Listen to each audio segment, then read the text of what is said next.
ये जीवन कमन पाप कमायो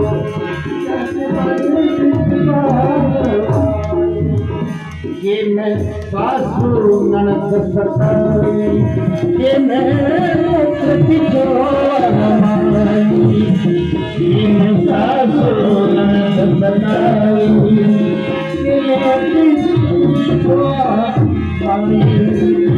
वो घर से सारी दीजिए झूठी खुशली खाई स्वामी जमन पार कमायो जते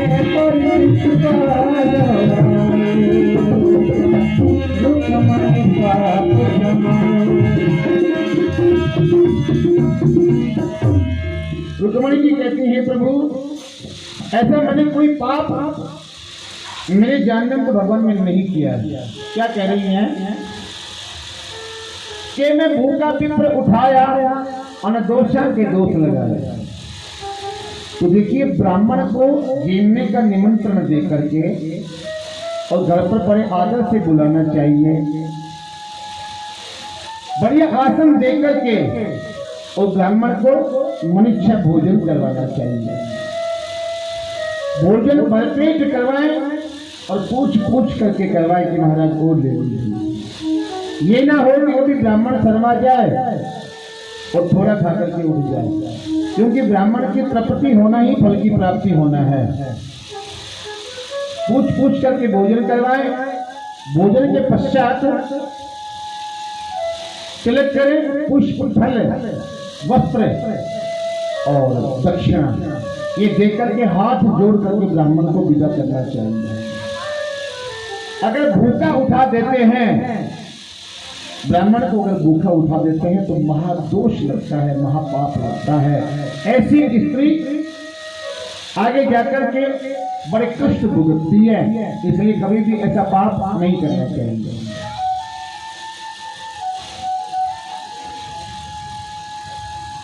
अंधों की बात किसी की नहीं लगानी चाहिए। जिसने जो अपराध नहीं किया है और हम उसे डांट डपट करके हाँ बढ़वा दे तो ये पाप नहीं करना चाहिए, क्योंकि वो तो आपसे दबता है, उस बात को मान जाएगा परंतु उसकी आत्मा नहीं मानेगी। आत्मा तो यही कहेगी कि तेरा जय सत्यानाश तूने मुझे अनाहक दबा दिया। ऐसा कभी भी नहीं करना चाहिए। ये मैं कुल की भ्रांति जो की तो देखिए हमारे कुल में माने कोई दरिद्र भी है। अच्छा, दरिद्रता धन की भी होती है और दरिद्रता मन की भी होती है। किन्हीं किन्हीं के पास दरिद्रता वाणी की भी होती है। अच्छा, तन की, मन की, धन की और वाणी की ये दरिद्रता कैसे होती है? तन की दरिद्रता मानो दुर्बल हो जाए, बुढ़ापा आ जाए, कमजोर हो। और धन की दरिद्रता मानो गरीब हो, दान पुण्य करने में असमर्थ हो, भाइयों के बीच बराबर का खर्चा करने में असमर्थ हो, उसको कहते हैं धन की दरिद्रता। और मन की दरिद्रता क्या होती है? धन तो खूब पास में है परंतु खर्च नहीं करना चाहता है। अच्छा, आरती में तो बोल लेता है तेरा तुझको अर्पण क्या लागे मेरा, परंतु करता क्या है? वो तो बोलने के शब्द करने के नहीं है। करता क्या है? तेरा मुझको अर्पण, भगवान तेरा ही मुझे अर्पण हो जाए, बाकी मेरा तुझे अर्पण नहीं होना चाहिए। ऐसे आदमी मन के दरिद्र होते हैं, परंतु वो दरिद्र होने के साथ अपना वो कष्ट खुद ही भुगतेंगे, उसके बदले का कष्ट हमें नहीं भुगतना। इसलिए उसको कभी भी है दृष्टि से नहीं देखना चाहिए, उसको अपमानित नहीं करना चाहिए, क्योंकि इसमें लक्ष्मी जी बुरा मानती है, भगवान बुरा मानते हैं। भगवान कहते हैं कि मैंने तुझे लक्ष्मी दी तो किसी को नीचा दिखाने के लिए नहीं है, किसी का बुरा करने के लिए मैंने तुझे लक्ष्मी नहीं दी है। किसी का भला अगर हम कर सकते हैं तो वो लक्ष्मी 4 गुना बढ़ जाती है।